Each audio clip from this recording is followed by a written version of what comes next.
Sorry, sir. I'm here for Murillo. He called for me. Murillo, yeah. He and Chai are at the Quaker Penitentiary on Endicott, down in Old Town. There's quite a situation over there. 2 officers are down. You'd best get there. Quick. This was not what Wally had expected. He'd parted with Chairman Murillo that morning with the understanding that the detectives would contact him when they got a line on the mysterious Dr. Upchurch, only to return to a lit powder keg. The first thing Wally noticed upon deceleration was the heavy tang of cordite. The rain had stopped while he had been off Earth, but leaden skies kept a cold, damp pall locked over the city streets. The damp magnified the distinctive scent of gunsmoke. He tried to recall all he knew about the ancient edifice. It had been built in the mid-19th century, Wally thought, by the Society of Friends in their efforts to create a more humane penal system. It was built strong to refute fears that prisoners were more likely to escape a Quaker institution than a state facility, surrounded by 18-foot-high walls of granite and mortar, many feet thick. Unused since the 1950s, weeds and small trees now pushed out of accumulated dirt along its ramparts. Despite the wear and tear of time, the old penitentiary could well withstand a long siege. The street and aged, cracked parking lot surrounding the old prison were already jammed with police cruisers, flashing a galaxy of revolving red and blue strobes. An army of Kevlar-jacketed cops manned makeshift battlements behind their vehicles, armed with pump-action shotguns, as well as standard-issue revolvers. The KCPD SWAT team was on the scene, and apparently in command. Wally had noted the barrels of semi-automatic weapons poking over the rooftops of 2 neighboring buildings. That meant Lieutenant Latour of Tactics, now huddled behind the team van with Commissioner Jewett, was calling the shots. Every eye was focused on the decayed stone relic that was the penitentiary, its tiny defensive loopholes, and the vacant black inside them. Wally quickly located Shire and Murillo in the confusion of various police departments, attempting to coordinate strategy. They had been pushed to the rear.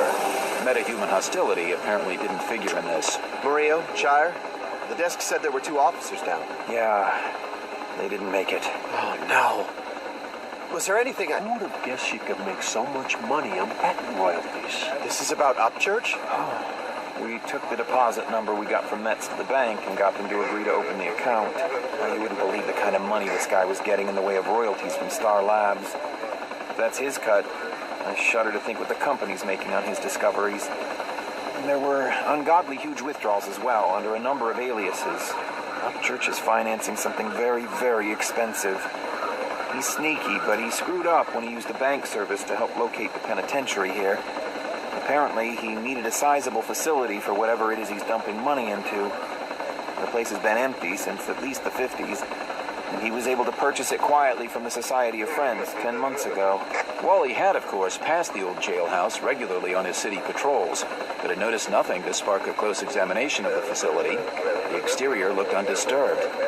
One of the drawbacks of superspeed was the infinitesimally small amount of time it allowed Wally to spend in actual observational contact with the city. He patrolled frequently, but each patrol was usually completed in seconds. That left enormous blocks of time in which the city evolved unobserved. In his haste, Wally had missed the recent occupation of the Quaker Penitentiary. That did not sit well with him. So we figured Upchurch had started up his own lab here. Makes sense, right? So we come up here with a street patrol. Martinez and Elber's going first. We had a Jimmy to lock on the entrance. As soon as we're in the main foyer, whatever they call it, they start unloading on us. A goddamn crossfire. Martinez and Albers went down. And we're damn lucky we could drag them outside without taking any more hits. They've got heavy ordnance in there. Military stuff. Concussive shells. Stuff developed by Star Labs, I'm guessing. There's at least half a dozen men in there, maybe a lot more. We really couldn't see anything. They're loaded for bear. So where's Upchurch? No sign of them, but there's your money well spent. A damn cadre of killers armed to the teeth with high-caliber prototypes. These guys were organized, prepared, and efficient. And it certainly explains the multiple simultaneous killings. It doesn't explain what almost killed me. Well, right now, I gotta say, these crazies are looking more and more like the explanation for that. I don't know what you think you encountered at the Shoal scene, but synchronized attacks by trained terrorists can be explained. That last insinuation infuriated Wally, but he kept his calm. Now was not the time to pick a fight. Sorry, Mario, but the notion of a wealthy scientist bent on creating an artificial metahuman and funding and housing a high-powered hit squad doesn't exactly add up in my book. What do you say I go in? Lieutenant Latour's not going to cede control to you under the current circumstances. Fair enough. What are the current circumstances? There was a firefight at first. Now apparently it's a standoff. There's been some talk, but no negotiation. Whoever's talking inside says they regret the shooting, but there's no way they can surrender. So, no progress is being made. Come on. People are going to get hurt. Give me a chance to defuse the situation. Let me go in. The metahuman hostilities detectives had no authority in the matter, and Wally would never point to them as an excuse for his actions, but he needed their okay for his own peace of mind. Just to reconnoiter. Do it. Thank you. Wally loped through the masses of police locked in stasis behind their vehicles, the glare of the light bars casting frozen patterns of blue and red over tense faces. In his accelerated state, he no longer caught the pungent smell of gunsmoke, no longer felt the weight of humidity. Although the memory was vague, Wally knew he'd been inside once, as a boy, maybe on a tour with Iris. He remembered that the rows of dark vaulted halls lined with cells basically followed the exterior walls, leaving a courtyard space open in the center. That was where he was headed. Wally dashed up the exterior wall, easily finding finger holds in the protruding stone blocks to aid his balance. He was surprised to find the parapet walk deserted. He had expected to see at least a hidden observer or two stationed there. Wally glided over the roofs of the cell blocks, choked with low, pioneering vegetation. No one was manning the prison's upper reach. At the edge, facing the courtyard, Wally hesitated to carefully scan below. It was clear, although the scuffed and trodden dust on its paved floor gave evidence of recent human activity. Wally heaved himself over the ledge and churned his legs rapidly, creating a cushion of air that canceled what would have been the crushing effect of gravity on anyone else moving earthward at such a speed. Landing gently, he quickly noted the open doors breaking the surrounding courtyard walls. Within a couple of the dark doorways, he could dimly see human figures. They were all clad in some unfamiliar body armor, hoisting big firearms, wearing bulky, goggled headgear. He took a confident step forward and felt something light as a spiderweb break against his shin. The world went painfully white and vacant.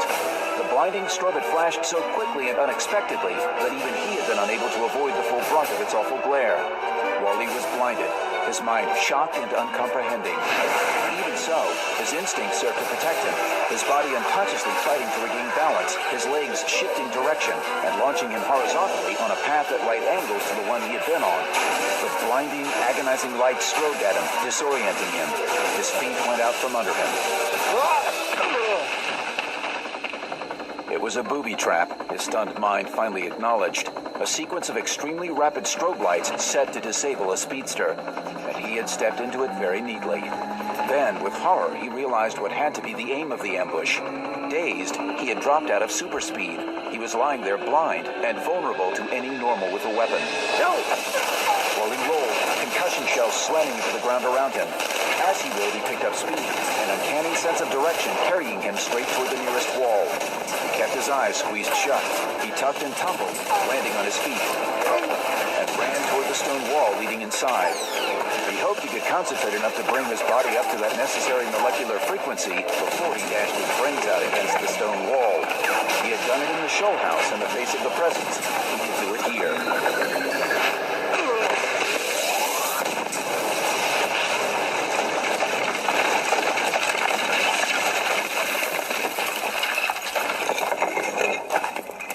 He gathered his senses as he tensed his numbed body, now shivering. The air was cooler and damper here. He realized he had phased through the wall, just barely, he guessed, leaving probably a very large portion of it in smoking ruin. His momentum had carried him deep into a prison block and relative safety, but he was now decelerated again, and very weak. Cautiously, he cracked open his eyes. There was no glare, no light, only inky blackness. Either he was completely blind, his optic nerves burned out, or he was surrounded by darkness, the wall he'd blown through having collapsed in on itself. He chose to believe that the latter was the case. But he was in no position to return to super speed. Even if he had the strength to maintain it, without a fix on his surroundings, he'd quickly bash his brains out on some unseen obstruction. What is that? Rats? Wally moved toward the wall, more on the instinct to seek shelter than any conscious plan. But as he moved, his mind cleared further, and he began to assess his situation. He was in a bad strait, but it seemed he had bought some time. Maybe the men who had attacked even thought he was dead under the collapsed wall.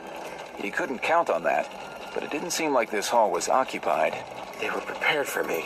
The strobes would have effectively disabled anyone, but they had been set to flash in an incredibly rapid sequence. And they had been very cunningly and expensively rigged to confront eyes looking in any direction.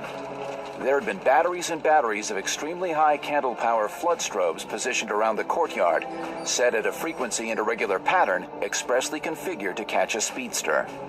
And the armored figures had been wearing very special goggles that no doubt protected them from the strobes. Wally knew he had been incredibly lucky. Stunned by the onslaught of light, he had come within a hair's breadth of catching any number of explosive shells. Whoever these men were, they were well armed with elaborate defenses, and they fought with a desperate efficiency for Jonas Upchurch. But Wally didn't know why. He felt his way to a wall and followed its rough brick surface till he came to a set of vertical metal bars. He had guessed right. He was in a cell block in a long hallway lined with barred cells. Suddenly, he became aware of a faint gray blob set against all the black. Looking up, there were more dim gray shapes somewhere above. With great relief, he realized that he wasn't blind, at least not totally. There were windows set high up in each of the cells, and a dirty smudge of light filtered wanly through each. The lights were mere blurs, his vision no doubt still impaired. In any event, they did nothing to illuminate his surroundings. He was still going to have to rely on touch to navigate.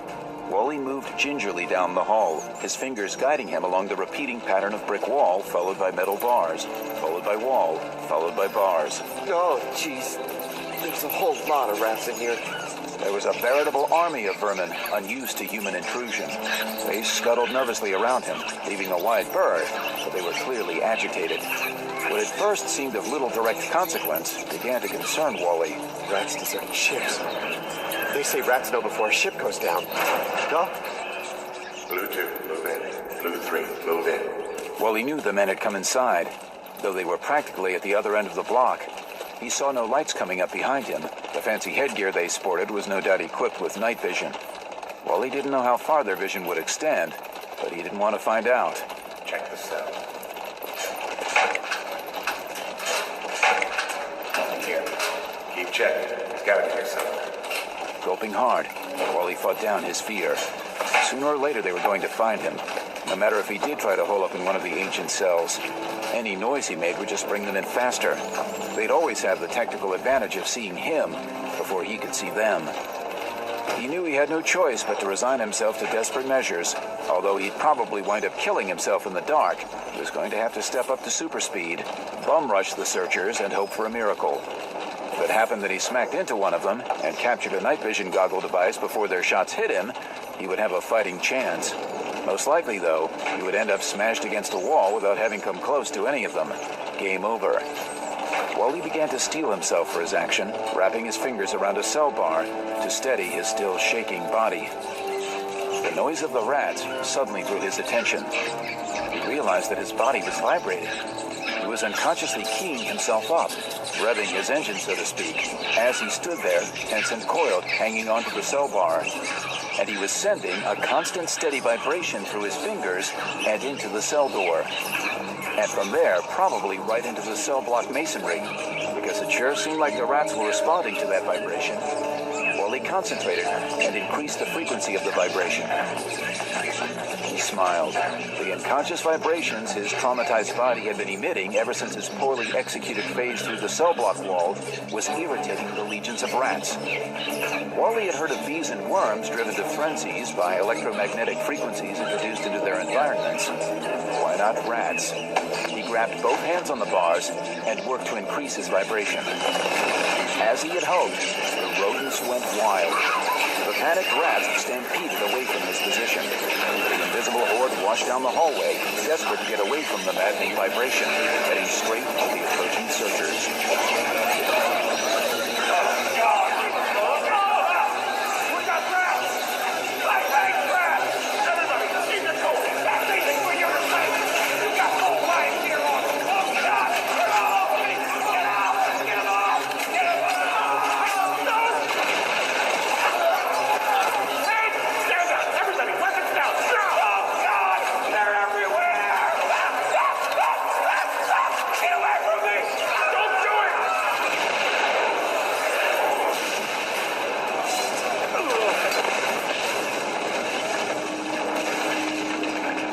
Wally began to scramble up, dazed by the concussive force, and then he stopped cold.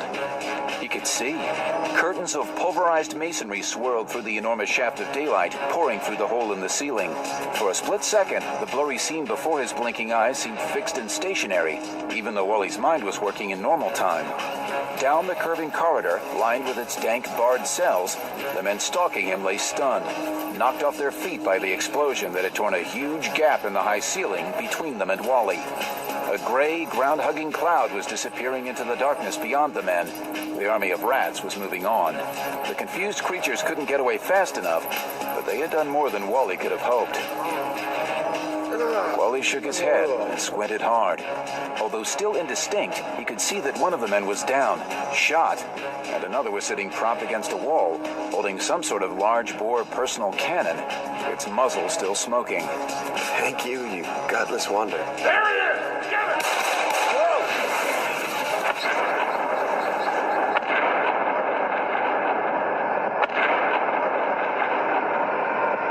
Suddenly, the oncoming shells were hanging in the air, midway between the gunner and Wally. 20 feet behind it, another projectile set suspended, with yet another not far behind.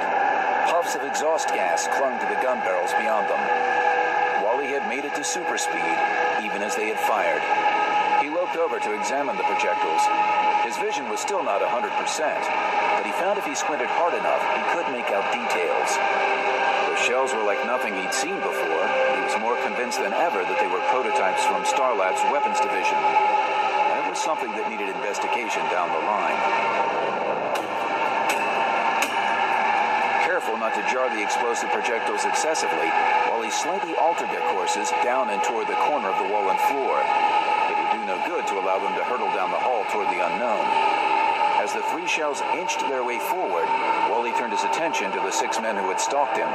The man who had been shot clean through the chest, leaving a gigantic bloody aperture, was clearly dead.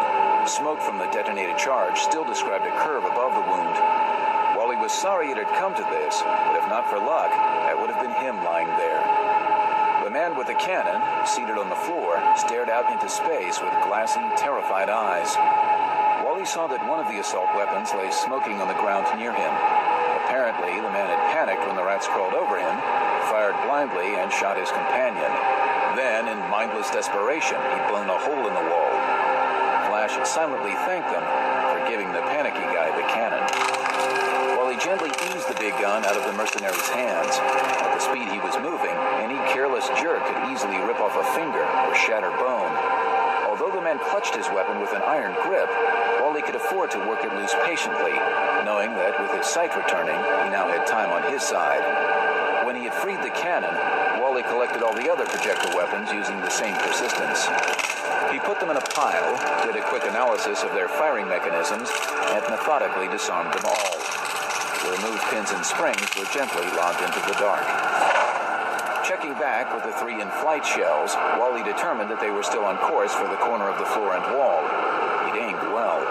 He paused for a relative moment to watch as the lead shell slowly eased into the corner. Its ceramic jacket gracefully peeling back against the resistance of shattering brick until an internal detonator was touched.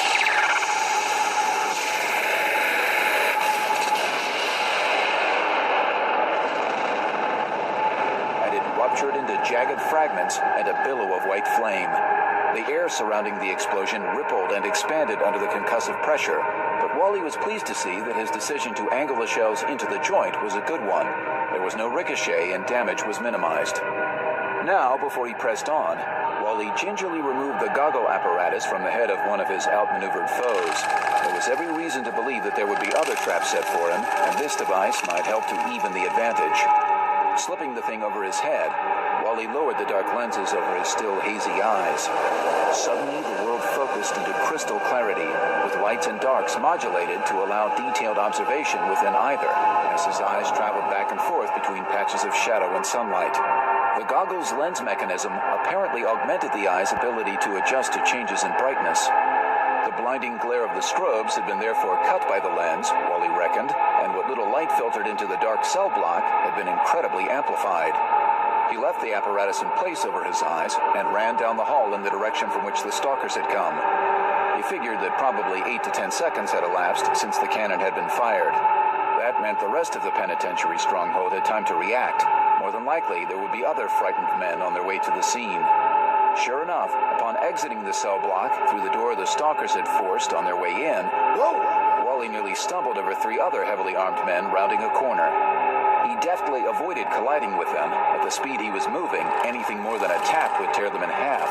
He carefully removed the firearms of these as he had the others, but now opted to simply smash the barrels into ruin against a metal post. Time, even as such as it was to him, was limited. Shire and Mario would have seen the flashes and heard the shots and explosion, and would now be assuming the worst.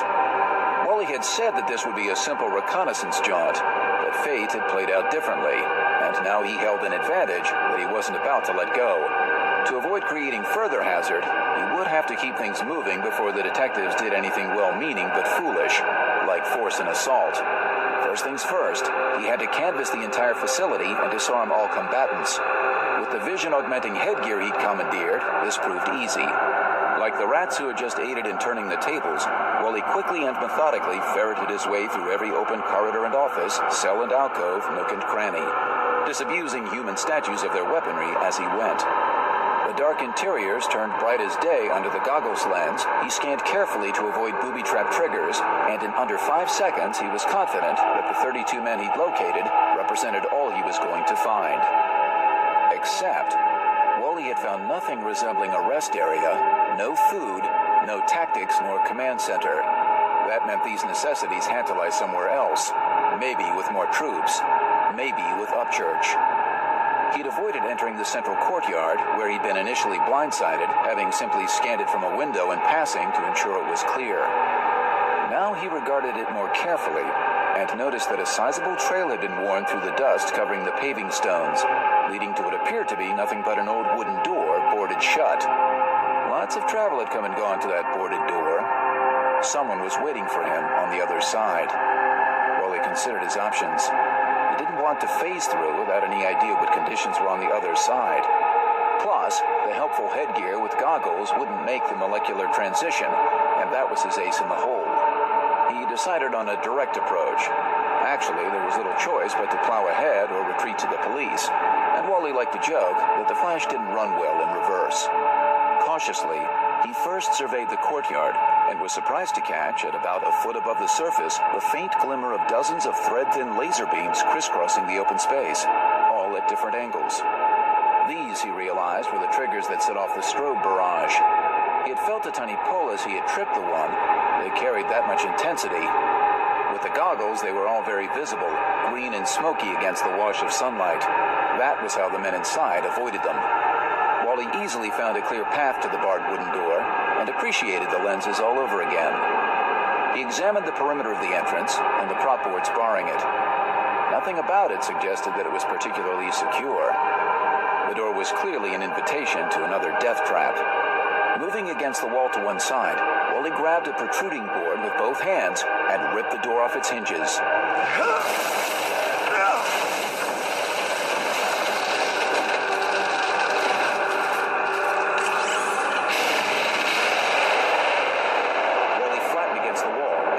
As a surge of light oozed up out of the opening behind the doorway, an unfurling of languid cannon fire. To Wally's accelerated mind, the wall was shaking, undulating. Just to add to the confusion and uncertainty that he hoped were reigning inside, he tossed the door into a laser's path, setting off another barrage of the strobes. With the goggles on, Wally was unaffected by the riot of light, but the men within couldn't know that. As soon as the blast from inside the doorway had spent its radiating sledgehammer force, Wally accelerated into the shattered gap. The strobes continued to explode behind him, reflecting confusedly on the sluggish cloud of dust filling the dark passage. The tremendous damage surrounding the inside of the doorway suggested the bomb burst had been set right there. Small chunks of brick and mortar sank toward the ground, slow as the setting sun. The goggles continued to prove invaluable. A few dark yards inside the entrance, the bottom fell out. There was a staircase leading down. This must have been a service entrance into the prison maintenance areas. Wally bowled down the steps, fighting hard to keep his balance all the way. Even at super speed, he figured he was doing about half Mach. He feared he would prove an easy target for someone aiming up the staircase.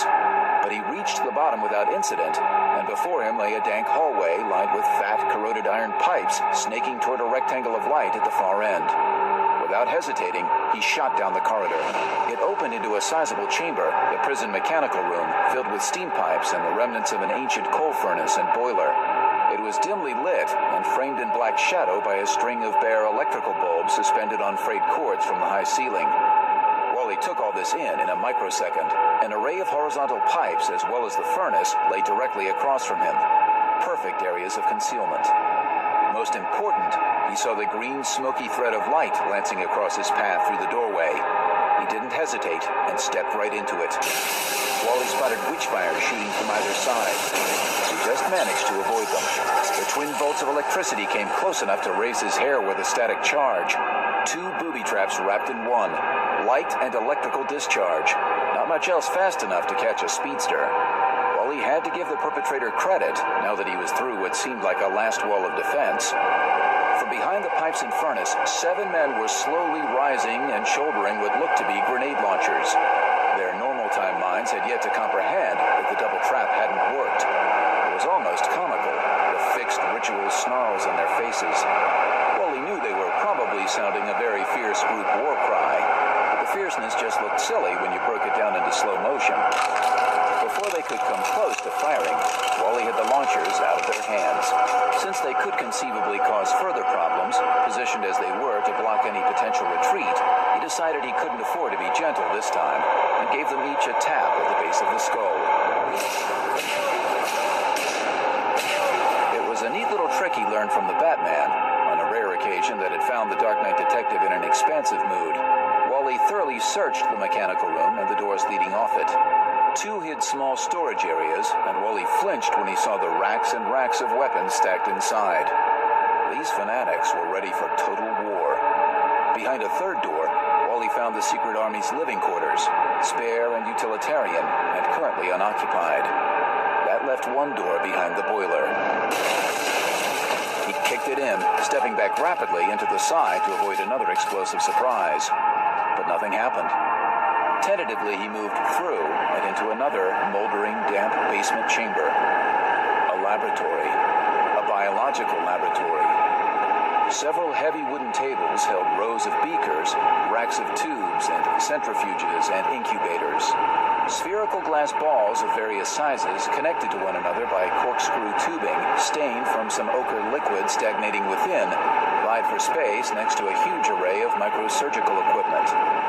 A lone computer rig sat on a low metal cart, powered, as it appeared all electrical needs were, by a large diesel generator. Piles of research papers lay scattered throughout, mostly on the damp floor, many tumbling over into useless jumbles. It was a crazed, chaotic parody of the genetics department at Star Labs. But what held Wally's attention was the tall, boxy shape, extending from floor to ceiling, that sat dominating the center of the makeshift lab. It was a metal tank, welded and riveted, broken by a series of glass portholes at eye level. 3 conduits writhed out of the top, or what was left of the top, and connected to what looked to be an industrial air conditioning unit mounted to the wall behind. The top, and a good part of the upper third of the tank, was blown open. The heavy metal walls split and curled, as if some great internal pressure had torn them apart. Inside the tank, Wally could see the ruins of some tall cylindrical apparatus, the top of which bloomed into a Medusa's nest of shiny silver piping. It reminded him of the tall thing with a crown of conduits he had partially seen through the haze of frozen vapor in the chamber at the end of the corridor at Star Labs. The labs. He remembered the notepad with 1 name scribbled across its last page. Alan. Wally's concentration drifted, and he unconsciously slowed down.